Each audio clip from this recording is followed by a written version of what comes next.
A year and a half later, Doge is dead. The Elon Musk-led effort to cut over $1 trillion from the federal government was quietly terminated on July 4th, but not before it disbanded multiple life-saving aid programs and cost hundreds of thousands of federal employees their jobs. And now, according to Notice, some of those same agencies that saw their staff slashed by Doge are staffing up again.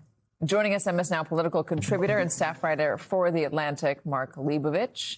Senator Barbara Boxer and Rick Wilson back with us as well. So, Mark, you're my favorite writer. If you were going to write me the obit, the profile on the end of Doge, what would it say? Well, I would blow my deadline, so it would take me long past you go off the air anyway. No, what I would say is, in the TV version of this, is that Doge, I mean, yes, it's terminated now. It's a year later, whatever. It's, this is a whole different era. Things have moved on. But I mean, the fact is, and you've mentioned this, and it's certainly clear to anyone who certainly lives around Washington, is that the damage to this has been long-term. This was not just short-term noise, not short-term, circus and photo ops that we just saw Elon Musk wielding his chainsaw. I mean, this is tens of thousands of lives completely upended. Many of them, we know here or indirectly are affected around government because their grants dried up, because people they work with have been laid off, people overseas and so forth. And as I mentioned, I mean, overseas too is a huge part of this. A lot of people in very far-flung places were deeply affected by this and in a really, really tragic way. So as many things happen here, I mean, the noise might have subsided, but the ripples are ongoing, and certainly the damages also.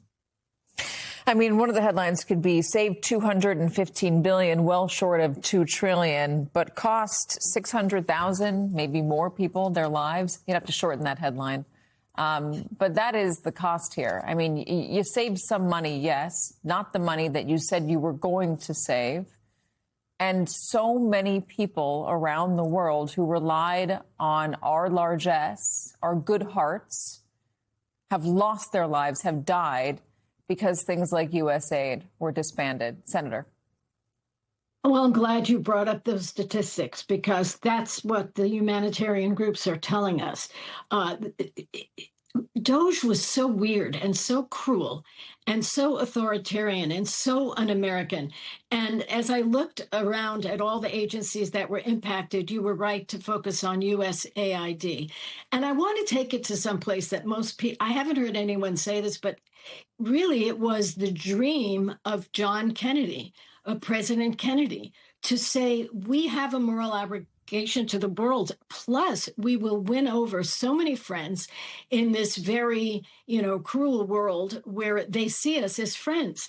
And look what has happened. The last point I would make is Doge was so ineffective. You point out that agencies are hiring back. Well, the courts stopped the cuts to education contracts. The IRS cuts were reversed. GSA layoffs were reversed. And State Department diplomats were hired back. The thing was chaos on chaos. Chaos on chaos. What's the public got from Doge, Rick?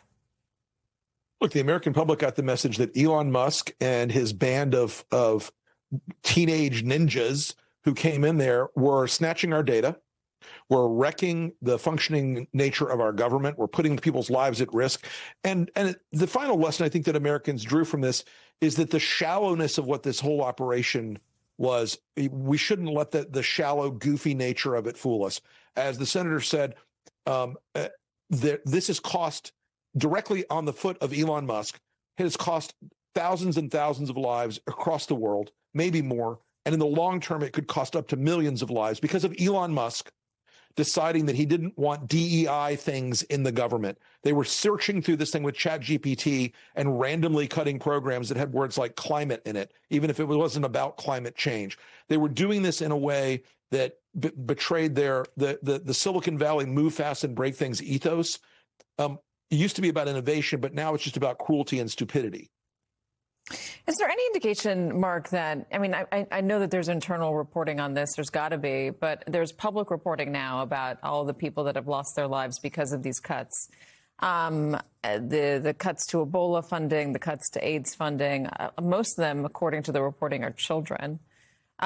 Is there anybody in Washington associated with the Republican Party who is saying we need to fix this? Because if they keep it going, there's a worry that millions upon millions of lives could be lost.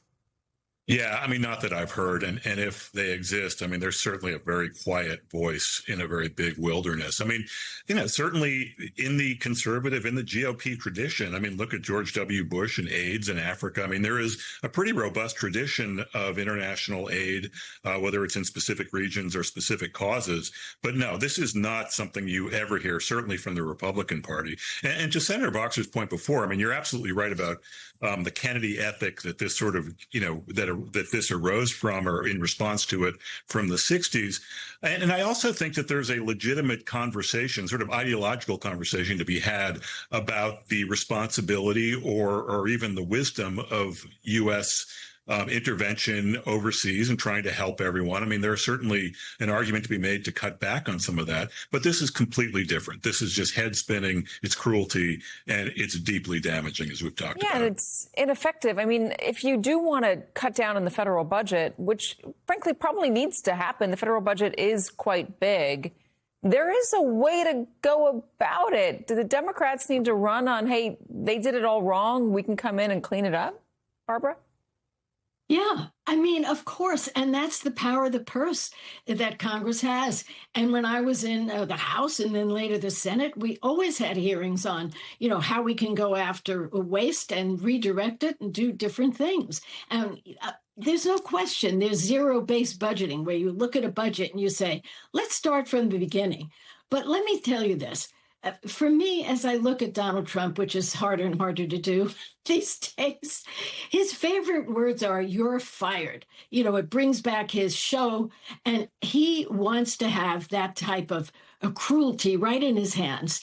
And everything he did was so wrong and is backfired on us. We are not a popular nation. Everything he touches turns wrong, to put it in a nice way. And clearly, of course, you want to be efficient. Of course, you want to spend money wisely. But, they don't care. The Republicans, they don't care about health care in our own country and tackling diseases here. They certainly don't care a whit about around the world, even though, as John Kennedy taught us so brilliantly, you got to read his speeches. This is the way to win over the world, and they don't get it.